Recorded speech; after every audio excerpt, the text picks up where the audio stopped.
Silakan duduk, shalom.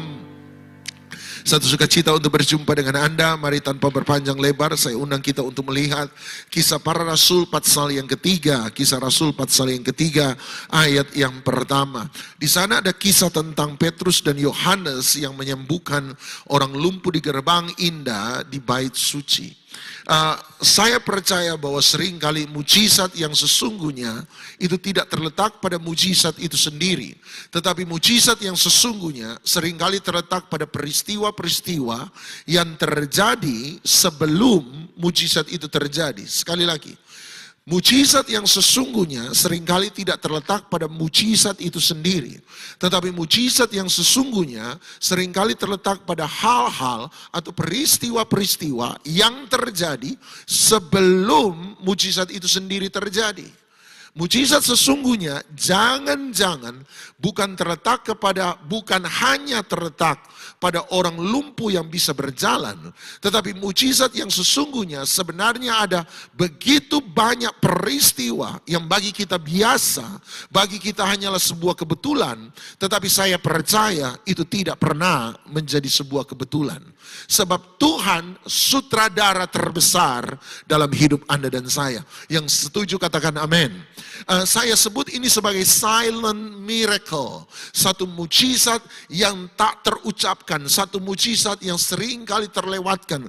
Satu mujizat yang tak terlihat. Tetapi Tuhanlah yang mengatur itu semua. Sehingga sampai satu titik mujizat yang terjadi. Itu terjadi dalam hidup Anda dan saya. Nah, mari saya tunjuk. Lihat ayat 1. Mari saya coba tunjukkan pada Anda.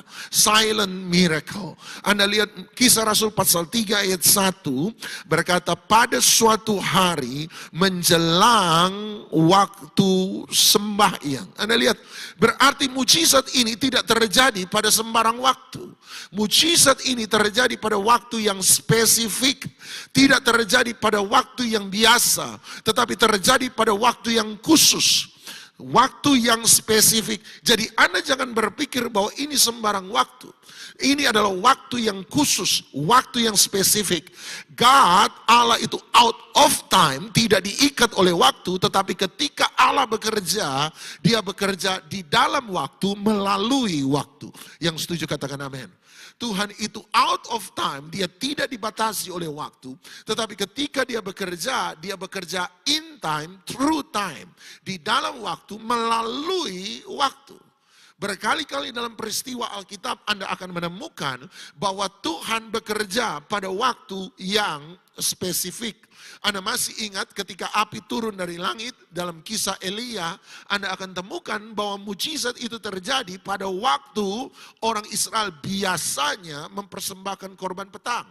Berarti Tuhan bekerja pada waktu spesifik, di waktu sembahyang. Waktu sembahyang, waktu berdoa, waktu mempersembahkan korban, waktu untuk memuji, waktu untuk menyembah adalah waktu-waktu spesifik Tuhan dalam kehidupan manusia.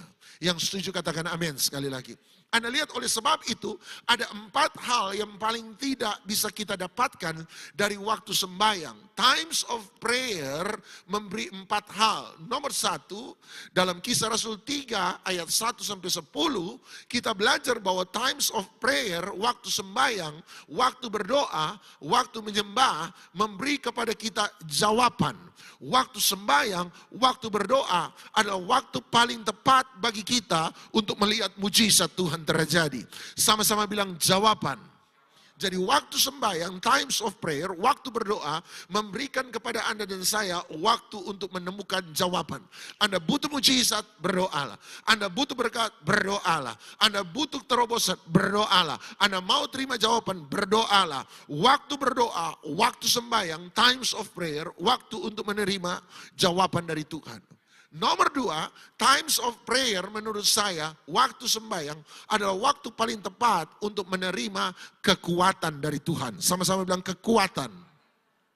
Filipi pasal 4 ayat 6 berkata, jangan kamu khawatir, kita pernah bahas, jangan kamu khawatir, tetapi bawalah kesemua keinginanmu kepada Allah melalui doa dan permohonan dengan ucapan syukur. Anda lihat Paulus berkata, jangan kamu khawatir. Kalau tidak boleh khawatir, apa yang harus saya lakukan? Berdoalah, bawalah segala keinginanmu kepada Allah dalam doa dan permohonan dengan ucapan syukur. Dia berkata, jangan khawatir, tetapi berdoalah. Sama-sama bilang, jangan khawatir, tapi sama-sama katakan, tetapi berdoalah. Kenapa dia berkata jangan khawatir tetapi berdoalah? Sebab ketika Anda berdoa, maka doa memberi kita kekuatan untuk mengalahkan kekhawatiran. Sama-sama bilang kekuatan. Sebab kekhawatiran dan doa tidak bisa ada pada tempat yang sama di waktu yang bersamaan. Di mana kekhawatiran hadir, di situ doa akan berhenti. Tetapi di mana doa hadir, di situ kekhawatiran akan pergi. Amin, amin, amin. Hanya Pak Gembala yang bilang yes, yang lain ampunilah mereka ya Tuhan. Saya sudah semangat, dari tadi sudah usap-usap keringat soalnya, sudah semangat memuji Tuhan. Sebenarnya salah kostum saya. Ini sisa baju kemarin saya bilang sama Pak Gembala, jadi saya pakai sebelum saya cuci. Jadi panas juga ternyata. Pak Gembala tanya, Pak Dodi siap AC? Oh haleluya, AC itu sorga bagi saya. Sebab kalau panas berarti saya di neraka. Anda lihat, saya percaya ketika Anda khawatir, maka Anda satu kali akan berhenti berdoa. Tetapi kalau Anda berdoa, satu kali kekhawatiran akan pergi. Sebab doa memberi kita kekuatan untuk mengalahkan kekhawatiran. Anda sementara khawatir, berdoalah, maka Anda akan melihat Anda punya kekuatan mengalahkan kekhawatiran. Anda sementara ragu-ragu, berdoalah, doa akan memberi Anda kekuatan untuk mengalahkan keraguan-raguan. Anda sementara meneteskan air mata, berdoalah, sebab doa akan memberi Anda kekuatan untuk menghadapi kehidupan. Doa selalu memberi kita kekuatan. Nomor satu, times of prayer, waktu doa akan memberi kepada kita jawaban. Nomor dua, times of prayer akan memberi kita kekuatan. Nomor tiga, times of prayer, waktu sembahyang, waktu doa, waktu menyembah, memberi kepada kita belas kasihan. Sama-sama bilang belas kasihan. Anda ingat ketika Tuhan Yesus melewati Bartimeus orang buta, Bartimeus berseru kepada Yesus, Yesus anak Daud, kasihanilah aku. Apa arti berseru pada Yesus? Berdoa. Ketika Bartimeus berseru, berdoa pada Yesus, yang dia minta, kasihanilah aku, berbelas kasihanlah. Waktu dalam doa adalah waktu di mana kita menerima belas kasihan. Hana, ibu Samuel, ketika dia berdoa, dia berdoa, dia berdoa, dia berdoa, dia berdoa, dia berdoa, dia berdoa, dia berdoa, dan dia berdoa, dan satu kali ketika terakhir dia berdoa, Alkitab mencatat maka Allah mengingat Hana. Apa arti Tuhan mengingat seseorang? Tuhan berbelas kasihan. Dia berbelas kasihan. Anda tahu bahwa belas kasihan adalah salah satu dari dua motivasi terbesar mengapa Tuhan buat mujizat dalam hidup seseorang. Ada dua motivasi terbesar kenapa Tuhan buat mujizat dalam hidup seseorang. Nomor satu, iman orang itu sendiri. Sama-sama bilang iman. Nomor dua, belas kasihan yang ada di dalam dia. Sama-sama bilang belas kasihan. Ada dua motivasi besar Yesus buat mujizat selama pelayanannya di muka bumi. Apa itu? Nomor satu, iman yang berdoa. Nomor dua, belas kasihan dari dia yang menjawab segala doa. Oleh sebab itu kalau Anda butuh jawaban, berdoalah, sebab dalam doa Anda menemukan belas kasihan. Oke? Nomor satu, times of prayer memberi kepada kita jawaban.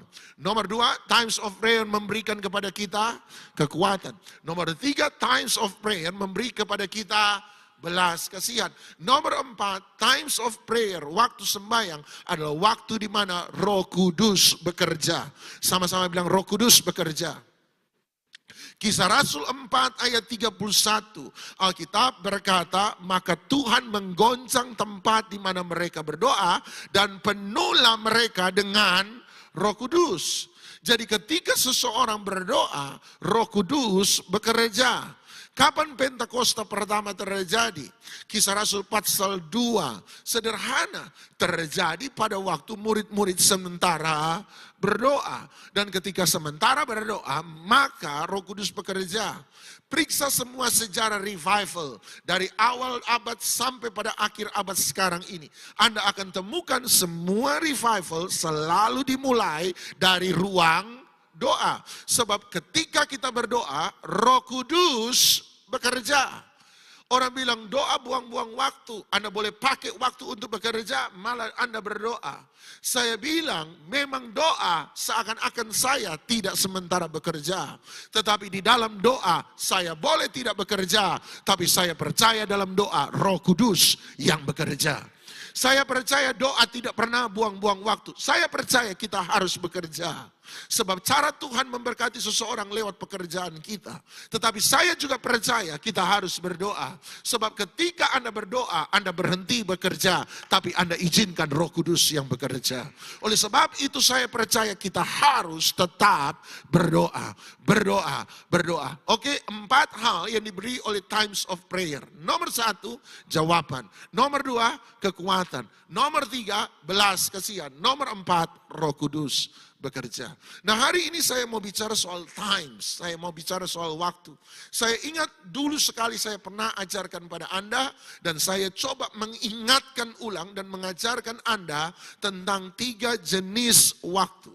3 jenis waktu. Baik, yang siap diajar sama-sama bilang amin. Oke, 3 jenis waktu. Nomor 1, jenis waktu pertama dalam Alkitab adalah waktu Kronos. K-R-O-N-O-S. Kronos. Sama-sama bilang Kronos. Kronos adalah waktu yang berjalan apa adanya. Makanya disebut kronologis. Kronos. Waktu kronologis sebab dia berjalan apa adanya secara berurutan. Hari ini hari Minggu. Besok pasti hari Senin. Besoknya lagi pasti hari Selasa. Nggak mungkin hari ini hari Minggu, besok jadi hari Kamis. Tidak mungkin. Sebab itu tidak kronos, tidak kronologis. Kronos adalah waktu yang berjalan apa adanya. Kronos adalah waktu yang diberikan Tuhan kepada setiap kita untuk menjadi ruang bagi Anda untuk hidup dan berkarya di muka bumi ini. Sekali lagi, waktu adalah ruang, waktu Kronos adalah ruang yang Tuhan berikan kepada Anda dan saya untuk hidup dan berkarya di muka bumi ini. Karena ini adalah ruang, ini hanya ruang, maka Kronos adalah waktu yang netral. Sama-sama bilang waktu itu netral. Sama-sama bilang waktu itu netral. Apa arti waktu itu netral? Artinya waktu tidak akan buat apa-apa dalam kehidupan kita. Dia hanya ruang, dia hanya kanvas putih. Dia tidak memberi apapun dalam kehidupan kita kecuali menjadi ruang. Dengan kata lain, waktu tidak akan pernah buat orang berhasil. Waktu juga tidak akan pernah membuat orang gagal. Waktu tidak akan pernah membuat orang menangis. Waktu juga tidak akan pernah membuat orang tertawa. Sebab dia hanya ruang. Dia hanyalah kanvas putih dalam setiap kehidupan kita. Yang membuat seseorang berhasil atau gagal. Yang membuat seseorang menangis atau tertawa. Bukanlah waktu.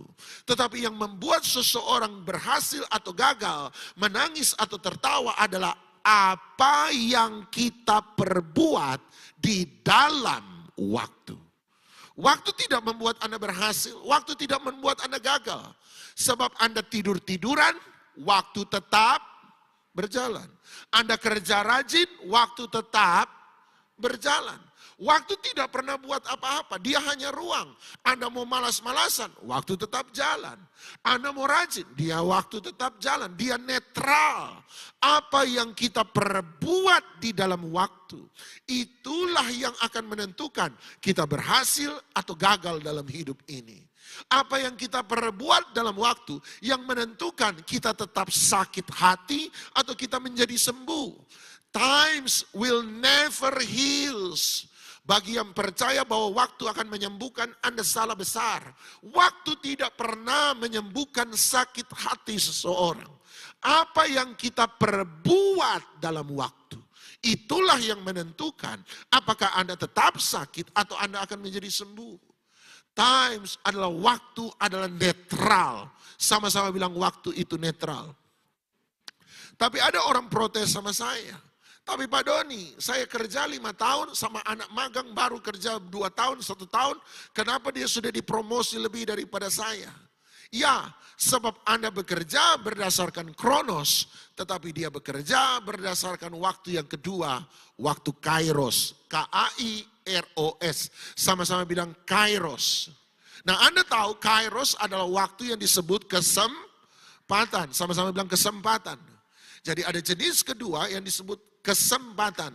Kairos adalah leverage, adalah pengungkit yang membuat seseorang bisa melihat sesuatu lebih baik dalam hidup ini dibandingkan hanya menghidupi waktu kronos. Coba Anda lihat Efesus 5 ayat 16. Efesus 5 ayat 16, ayat terkenal. Paulus berkata begini, pergunakanlah waktu yang ada karena hari-hari ini adalah jahat. Ketika hari-hari menjadi jahat, ketika hari-hari menjadi sulit, ketika hari-hari menjadi berat, ketika hari-hari menjadi tidak ringan, ketika hari-hari penuh dengan masalah, ketika hari-hari penuh dengan tantangan, salah satu saran Paulus adalah pergunakanlah waktu. Kata waktu di sana bukan kronos, bukan berarti bekerja lebih panjang. Bukan berarti bekerja lebih keras, tetapi dia berkata kairos, bekerja dengan lebih baik, bekerja dengan lebih berkualitas. Istilah sekarang work smart, not work hard. Bekerja dengan lebih pintar, kairos. Sebab kairos adalah kesempatan. Nah, Anda harus memahami bahwa ada 2 cara Tuhan bekerja dalam hidup seseorang. Sadarkah Anda? Tadi kita bicara tentang 2 motivasi Tuhan bekerja dalam hidup manusia. Sekarang saya bicara tentang 2 cara Tuhan bekerja dalam hidup manusia. Cara pertama, cara supranatural. Sama-sama bilang supranatural. Saya sebut itu mujizat instan. Kalau ada orang buta didoakan pendeta, kemudian orang itu selesai berdoa langsung sembuh, bisa melihat, itu supranatural. Itu mujizat instan. Ada orang tergantung merokok, didoakan oleh pendeta, selesai berdoa malam itu dia sudah tidak bisa merokok. Berarti itu supranatural, mujizat instan. Tuhan bekerja dengan cara supranatural. Tetapi cara kedua Tuhan bekerja adalah cara natural, cara alamiah, natural. Pendeta doakan orang buta, kemudian orang buta langsung bisa melihat, itu supranatural.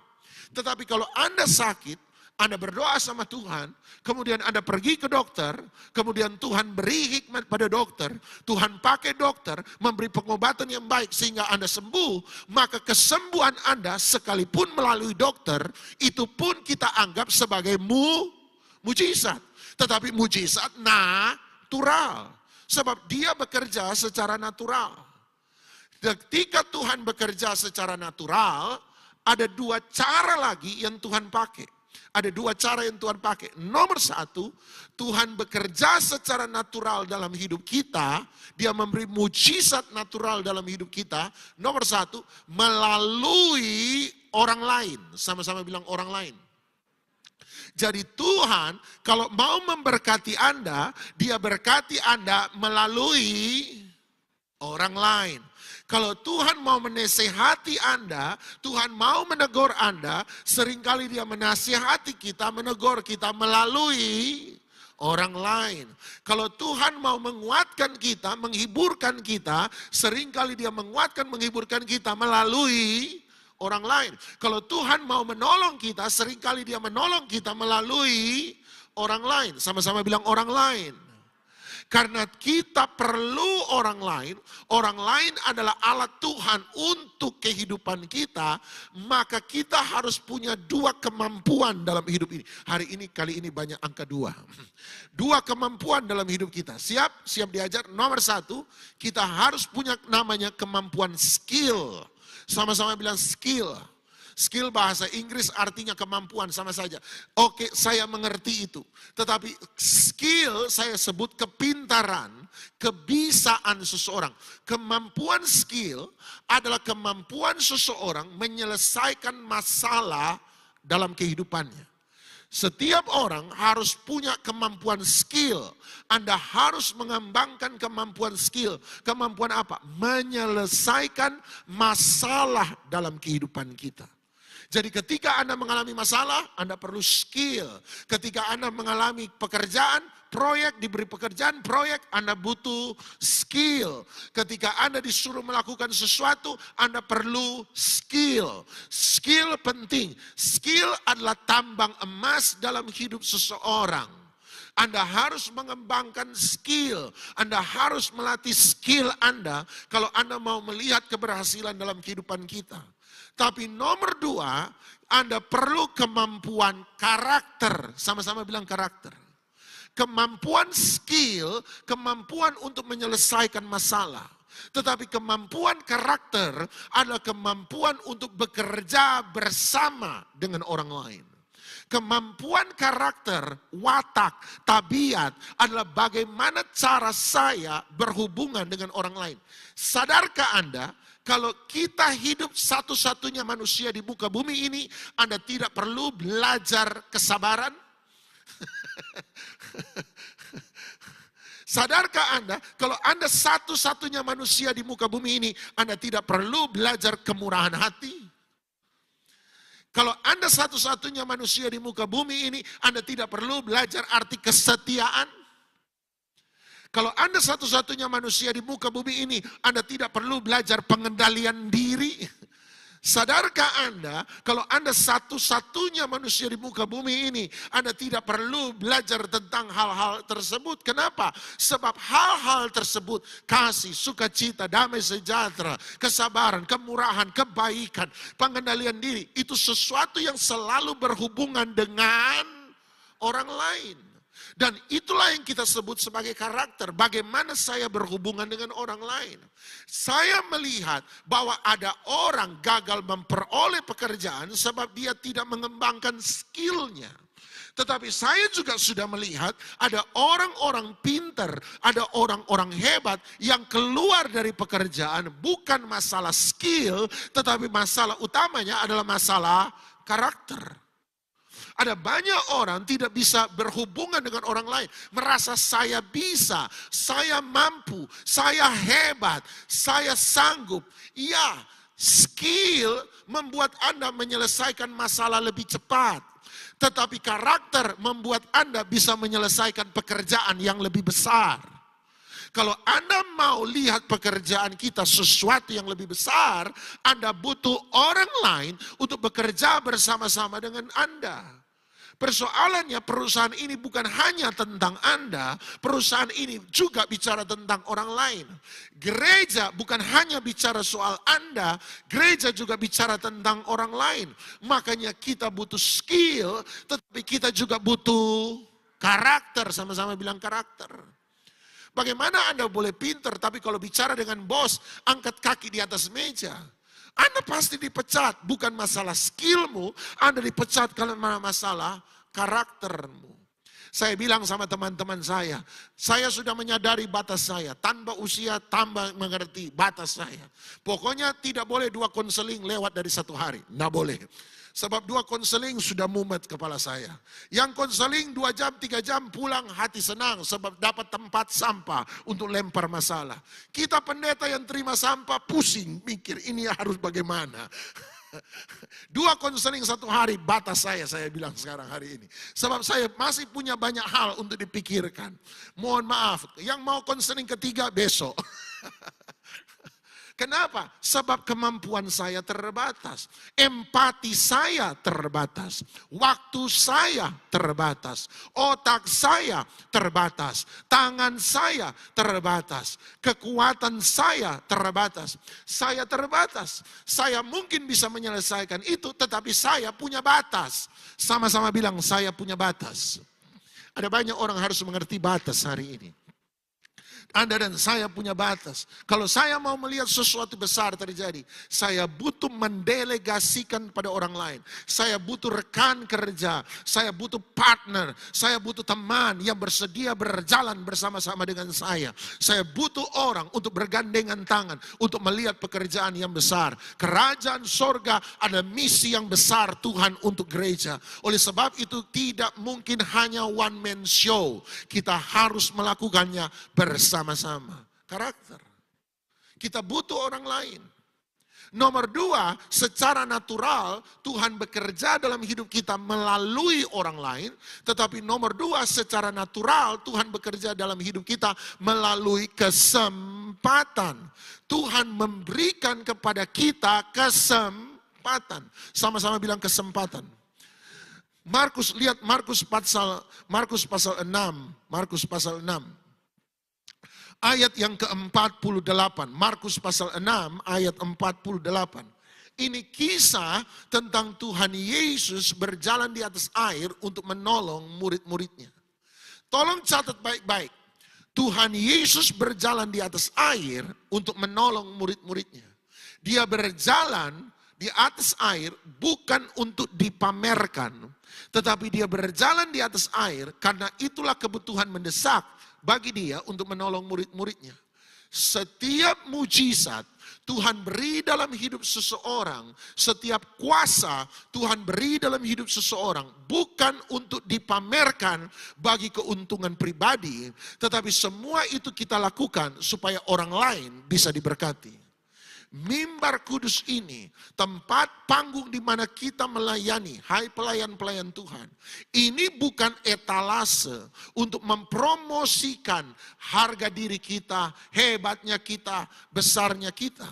Tetapi setiap mimbar dan panggung yang ada dalam gereja Tuhan adalah etalase di mana setiap karunia itu dieksersis, dikerjakan supaya jemaat yang hadir diberkati. Kita ada di panggung bukan demi kepentingan kita. Kita ada di panggung demi kepentingan jemaat yang ada di depan kita. Anda tolong ingat itu baik-baik. Yesus buat mujizat bukan supaya orang tepuk tangan bagi dia. Kalau orang tepuk tangan bagi dia, dia tidak buat mujizat di sana. Dia buat mujizat di sirkus. Persoalannya Yesus tidak ada untuk mengentertain orang. Dia ada untuk menyelamatkan orang. Kekayaan yang Anda terima dari Tuhan bukan untuk kepentingan kita. Kekayaan yang Anda terima dari Tuhan itu kepentingan supaya kita bisa jadi alat memberkati orang. 3 orang yang bilang amin, yang lain ampunilah mereka ya Tuhan. Dia berjalan di atas air untuk menolong murid-muridnya. Lihat baik-baik, Markus 6:48. Ketika Yesus melihat betapa payahnya mereka mendayung karena angin sakal. Angin sakal adalah angin yang melawan arah tujuan. Anda mau ke depan, angin sakal meniup Anda ke belakang. Pernahkah Anda alami, Anda mau maju dalam rohani, tiba-tiba Anda temukan ada saja masalah yang membuat Anda sulit untuk maju secara rohani. Pernah ngalami itu? Enggak pernah, cuma saya sendiri. Malaikat semua Anda ini. Bapak Ibu, saya sudah bilang, muka tegang melemahkan iman pendeta. Tolong muka senyum sedikit, jangan terlalu tegang. Aduh, ampuni. Senyum, oh Yesus, tolonglah hambamu ini. Angin sakal adalah angin yang melawan arah tujuan. Anda mau maju, Anda mau buat yang baik, Anda mau melakukan yang benar. Tapi justru waktu Anda baru mau, oh saya mau rajin ke gereja, oh saya mau beribadah, oh saya mau melayani. Waktu Anda baru ambil keputusan hari itu, besok sudah ada saja masalah yang muncul. Pernah Anda alami itu? Itulah angin sakal, amin, terima kasih yang bilang pernah. Itulah angin sakal dalam kehidupan kita. Saya mau buat yang baik, saya mau melakukan yang benar. Justru waktu saya buat yang baik, saya melakukan yang benar, baru mau masalah sudah ada. Sehingga hari itu mau datang ke gereja, tidak jadi ke gereja. Hari itu mau melayani, ada saja yang buat kita tidak melayani. Hari itu mau mengampuni, ada saja yang buat kita jadi marah. Anda lihat selalu ada angin sakal dalam kehidupan kita. Angin sakal adalah angin waktu kita buat yang benar, kita kerjakan yang benar, seakan-akan tidak memberi hasil yang berarti. Sebab dia tetap di tempat. Ini membuat orang, kata Alkitab, menjadi payah, menjadi capek. Pernahkah Anda coba lakukan yang baik, Anda investasikan, Anda kerjakan ini, dan hasil yang Anda terima tidak seperti Anda harapkan. Dan ini terjadi bertahun-tahun. Kalau itu terjadi terus, maka Anda akan merasa capek. Capek melayani, Pak. Gak ada artinya. Capek, Pak, ikut Tuhan. Kok gak ada hasilnya. Capek, Pak, berdoa. Kok gak ada jawaban. Angin sakal. Saya beritahu Anda, angin sakal. Selalu ada saja angin yang akan menghalangi kemajuan rohani Anda. Bukan berarti Anda salah, tetapi selalu ada orang yang mencoba menantang Anda supaya Anda tidak mengalami kemajuan yang benar. Terus dia berkata begini, maka kira-kira jam 3 malam. Nah, jangan bilang waktu tidak penting bagi Tuhan. Jangan pernah bilang waktu itu tidak penting bagi Tuhan. Sekali lagi, God out of time, tapi dia bekerja in time, through time. Waktu. Kenapa jam 3 malam?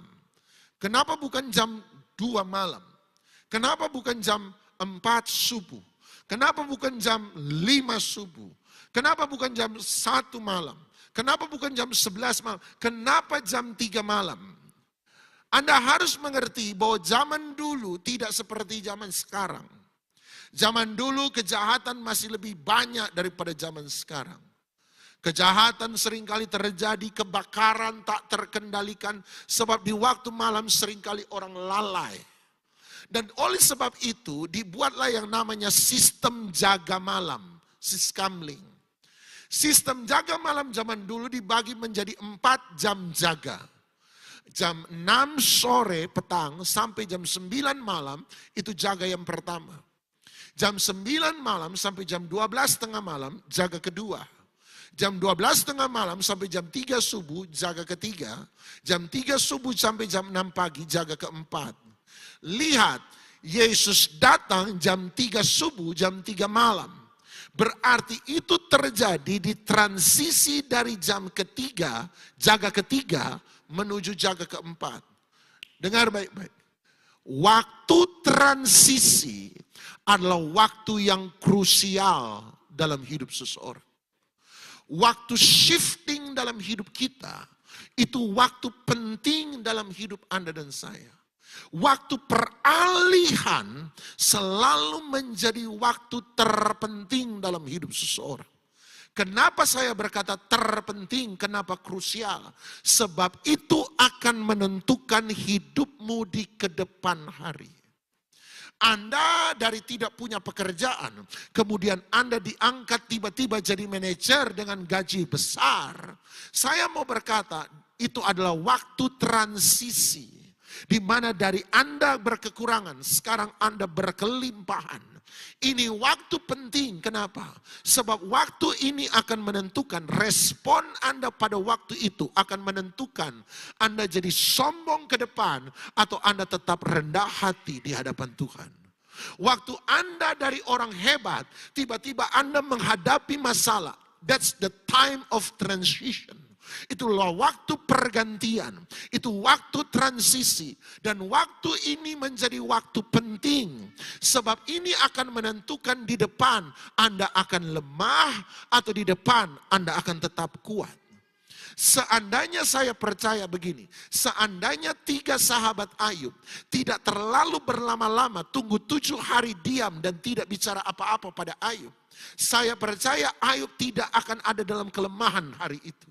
Seandainya hari itu mereka memberi kekuatan, seandainya hari itu mereka langsung memberi penghiburan, seandainya hari itu mereka langsung memberi nasihat, seandainya hari itu mereka langsung mengangkat Ayub, seandainya hari itu mereka mau sediakan telinga mendengar keluh kesah Ayub, seandainya hari itu mereka berkata, Yub, keluarkan semua unek-unekmu, kami siap untuk mendengar. Yub, bicara apa yang ada dalam hatimu, kami siap untuk menjawab. Yub, mungkin kami tidak bisa beri jawaban hari ini, tapi paling tidak we stand by you. Kami ada di sampingmu. Engkau harus kuat, engkau harus mampu. Seandainya 3 sahabat Ayub hari itu berkata, Yub, jangan lemah, kuatkan imanmu pada Tuhan, tetap percaya pada Tuhan. Saya percaya Ayub tidak akan mengeluh sepanjang puluhan pasal. Seandainya mereka cepat hari itu berkata, 7 hari tidak ada yang diam, memberi kekuatan terus menerus, maka hari itu Ayub tidak akan seperti Ayub yang kita baca. Tetapi justru mereka memilih diam selama 7 hari. Mereka lupa the time of transition. Waktu transisi adalah waktu krusial dalam hidup seseorang. Ayub boleh diam, tapi hatinya pasti ngomong terus. Setuju? Mulutmu boleh diam, tapi hatimu dan otakmu jalan terus. Dia akan cari cara, kenapa modelnya begini, kenapa model begini, kenapa terjadi begini, kenapa terjadi begini. Ini otak, mulut diam, tapi otak akan tetap jalan. Dan kalau tidak ada orang yang ikut memberi informasi tambahan pada Anda, kalau tidak ada orang yang memberi penghiburan pada Anda di masa-masa itu, maka Anda akan berjalan sesuai dengan apa yang Anda pikirkan. Time yang krusial adalah waktu transisi. Hari ini kalau Anda sementara mengalami kelemahan, jangan ngalami sendiri. Gereja ada untuk berjalan bersama-sama dengan Anda, beri nasihat pada Anda, memberi penghiburan pada Anda, supaya Anda bisa kuat melewati tantangan. Kami pendeta tidak bisa menjalani bagi Anda, Anda harus jalan sendiri. Tapi kami pendeta bersedia untuk memberi penghiburan bagi Anda, supaya Anda punya kekuatan. Inilah time of transition. Masa peralihan adalah masa krusial. Itu sebabnya Yesus datang di masa transisi. Kalau Anda sementara mengalami masa transisi, dari kurang jadi diberkati, jadi sementara kurang, you need Jesus. Anda butuh Yesus lebih daripada waktu-waktu sebelumnya. Sebab ini adalah waktu krusial. Dan dia hadir hari itu. Terus Alkitab berkata, saya sudah terlalu panjang. Maka kira-kira jam 3 malam dia datang kepada mereka, berjalan di atas air sama-sama. 1, 2, 3. Dan dia hendak melewati mereka. Tunggu. Markus mengatakan sesuatu yang tidak dikatakan oleh Matius dan Yohanes. Tadi saya berkata Yesus berjalan di atas air untuk menolong mereka. Tiba-tiba Markus berkata dia berjalan di atas air, dia hendak melewati. Tunggu, yang benar Yesus berjalan di atas air untuk menolong atau melewati? Jawaban saya adalah Yesus berjalan di atas air untuk menolong mereka. Kalau begitu kenapa Markus berkata dia hendak melewati mereka? Ini jawaban saya, ini tafsiran saya. Sekali lagi, kalau Anda setuju puji Tuhan, Anda tidak setuju tetap bersaudara dalam Tuhan Yesus Kristus. Jawaban saya adalah dia hendak menolong. Kenapa Markus berkata dia hendak melewati? Kalau mereka tidak memperhatikan kedatangan Yesus, kalau mereka tidak memperhatikan, mereka terlalu sibuk dengan perahu mereka, mereka terlalu sibuk dengan masalah mereka, mereka terlalu sibuk dengan persoalan mereka, mereka terlalu sibuk dengan sakit hati mereka terlalu sibuk dengan agenda mereka, dan Yesus datang, tidak ada seorang pun yang memperhatikan kedatangan Yesus, maka Yesus akan sama-sama bilang kesempatan. Kesempatan diberi untuk menolong kita. Tuhan beri kesempatan untuk menolong kita. Tetapi kalau Anda tidak mengenali kesempatan yang Tuhan beri, maka kesempatan itu akan lewat. Jangan pernah bilang bahwa Tuhan tidak pernah tolong. Seringkali dia menolong kita, tetapi dia menolong dalam kesempatan. Kalau Anda tidak memperhatikan kesempatan yang Tuhan beri, maka kesempatan itu akan lewat. Ada kesempatan yang sekali dia lewat, dia masih bisa putar balik. Ada kesempatan yang sekali dia lewat, dia untuk selama-lamanya. Ada kesempatan yang sekali dia lewat, dia masih bisa putar balik. Ada yang putar baliknya cepat, 2 minggu kemudian dia kembali. Ada yang pembaliknya lama, dia tunggu 5 tahun baru dia kembali. Tetapi ada kesempatan yang sekali dia lewat untuk selama-lamanya. Bagi mereka yang hidup dalam dosa dan hari ini Roh Kudus bicara keras sama Anda. Untuk bertobat dan berbalik, saran saya bertobatlah dan berbalik. Sebab jangan-jangan this is the last chance for you. Ini kesempatan terakhir.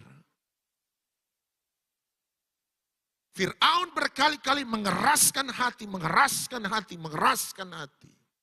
Pada satu titik Tuhan yang mengeraskan hati Fir'aun. Dia beri kesempatan demi kesempatan. Tetapi setiap kesempatan yang Tuhan beri, Fir'aun mengeraskan hati. Dan ada satu titik ketika dia mengeraskan hati, itu lewat untuk selama-lamanya. Jangan keraskan hatimu. Kenapa tidak ada orang? Lihat, kesempatan itu butuh untuk diperhatikan. Daud berkata dengan sangat berani, dia berkata, aku melayangkan pandanganku ke gunung-gunung, mencari dari mana datangnya pertolonganku. Ya, pertolonganku datangnya dari Tuhan. Daud tahu bahwa Tuhan pasti menolong dia. Dia berkata, pertolonganku datangnya dari Tuhan. Tuhan pasti menolong. Sama-sama bilang, Tuhan pasti menolong. Tetapi kenapa Daud berkata, aku melayangkan pandanganku ke gunung-gunung? Sebab sekalipun Daud percaya Tuhan pasti menolong, tapi Daud tidak tahu dari mana pertolongan itu akan datang. Jangan-jangan dari kanan, makanya dia lihat ke kanan. Jangan-jangan kanan tidak ada, jangan-jangan dari kiri, dia pandang ke kiri. Oh, jangan-jangan bukan di kiri, dari belakang, dia lihat ke belakang. Waktu dia di belakang, jangan-jangan dari depan, dia kembali ke depan. Dia melayangkan pandangannya ke gunung-gunung, sebab sekalipun dia tahu Tuhan menolong, tapi dia tidak tahu dari mana Tuhan akan datang menolong, dari mana kesempatan itu akan datang. Dia harus aware, dia harus jaga, lihat kiri, lihat kanan, lihat depan, lihat belakang, lihat kiri lagi, lihat kanan. Lihat depan, lihat belakang, dia harus lihat terus. Sebab Tuhan pasti akan menolong, tapi dari mana dia belum tahu. Sebab dia tahu sekali dia kelewatan, maka kesempatan itu akan pergi.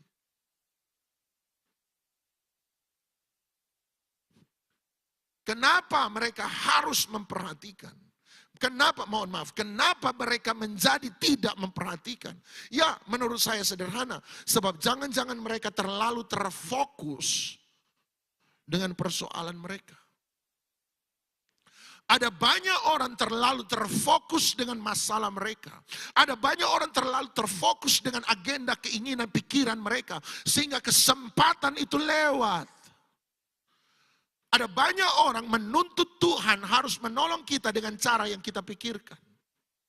Dan kalau Tuhan menolong kita tidak dengan cara yang kita pikirkan, kita anggap itu bukan dari Tuhan.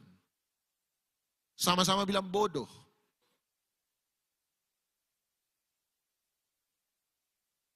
Kita lupa bahwa Tuhan berkata bahwa pikiran kita dan pikiran Tuhan itu berbeda. Rancangan kita dan rancangan Tuhan itu berbeda. Setingginya langit dari bumi.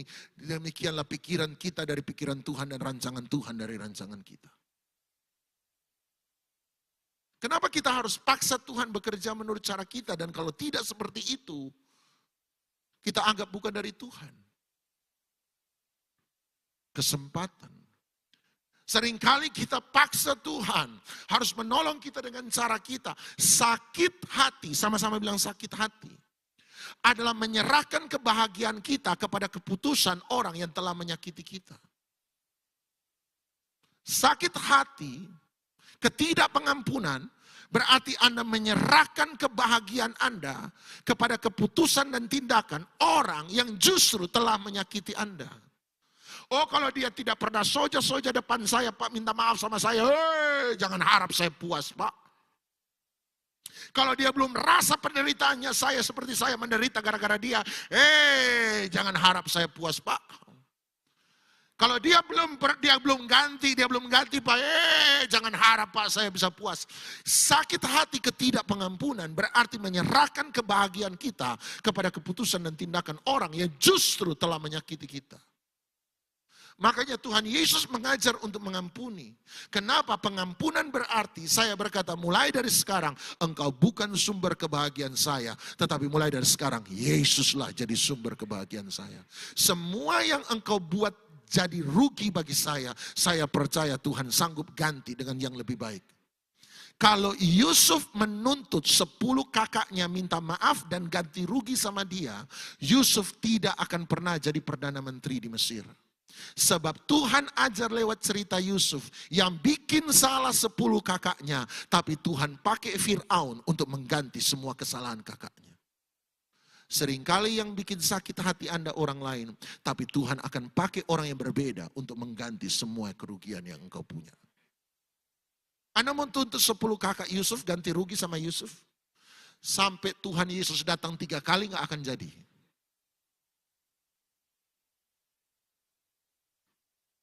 Anda harus ngerti Yusuf melepaskan pengampunan sebab dia tahu satu hal.